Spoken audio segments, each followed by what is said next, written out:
Assalamualaikum warahmatullahi wabarakatuh.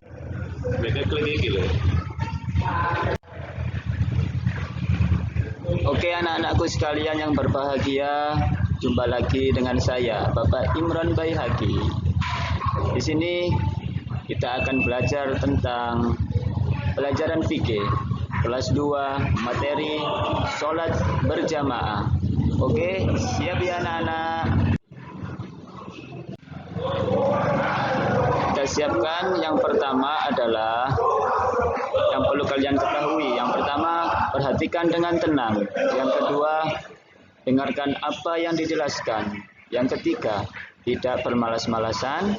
Dan yang keempat, catat yang dianggap penting. Oke? Oke, yang perlu kita pelajari hari ini yang pertama adalah apa pengertian sholat jamaah. Yang kedua, apa pengertian makmum. Yang ketiga, apa pengertian imam. Yang keempat, apa saja syarat makmum itu. Dan yang kelima, apa saja syarat imam itu. Oke, lanjut. Kita bahas yang pertama adalah pengertian sholat berjamaah. Anak-anak, sholat berjamaah adalah sholat yang dikerjakan secara bersama-sama oleh dua orang atau lebih. Seorang menjadi imam dan yang lain menjadi makmum. Jadi anak-anak, kalau kalian sholatnya itu tidak sendirian atau ada teman, sebaiknya kalian sholatnya itu berjamaah.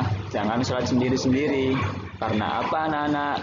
Ketika kalian sholat berjamaah, maka pahala kalian yang akan diberikan oleh Allah adalah 27 derajat.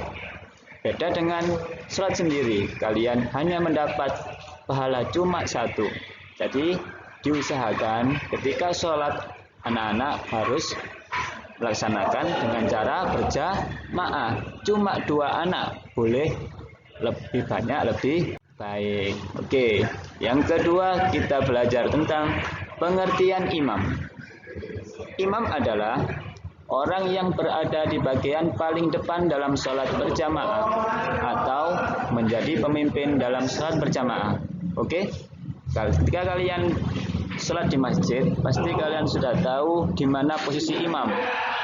Imam letaknya ada pada yang paling depan. Nah, yang belakangnya itu baru makmum. Tugasnya imam apa?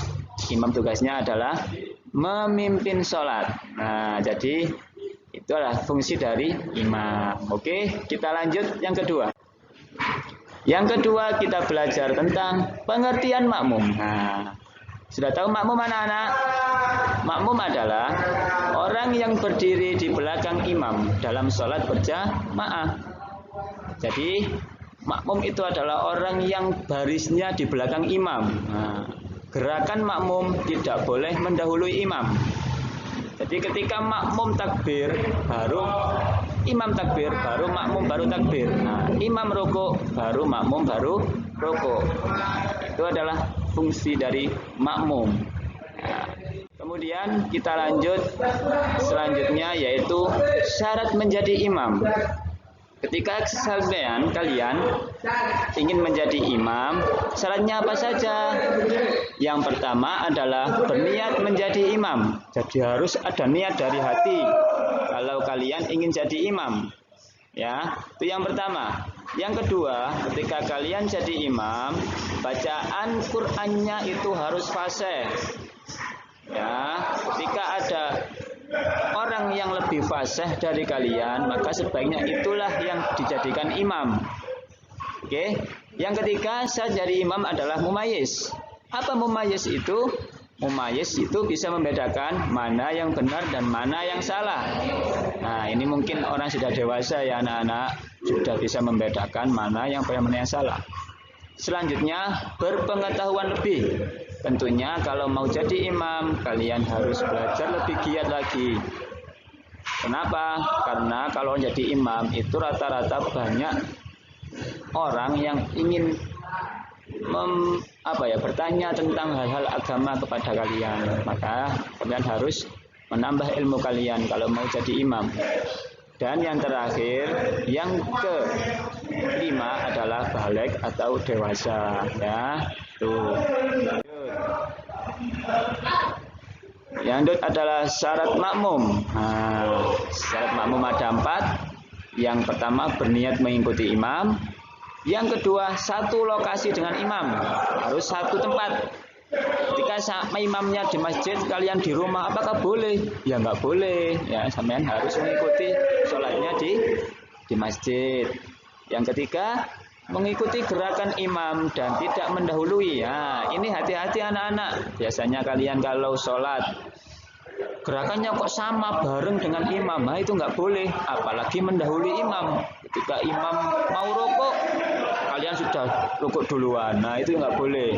Jadi gerakan kalian itu harus setelah imam, ngerti nggih? Nah, ya, yang keempat syarat jadi makmum adalah tidak melebihi tempat imam. Jadi ada tempat sendiri antara imam dan makmum. Ya, oke, itu saja yang dapat saya sampaikan hari ini. Semoga ilmu hari ini bermanfaat bagi kita semua. Tentunya dengan kita belajar salat berjamaah, kalian harus semangat untuk melaksanakan sholat 5 waktu dan harus dengan berjamaah. Oke, kurang lebihnya mohon maaf. Saya akhiri. Assalamualaikum warahmatullahi wabarakatuh. Terima kasih. Sekian, sampai jumpa lagi.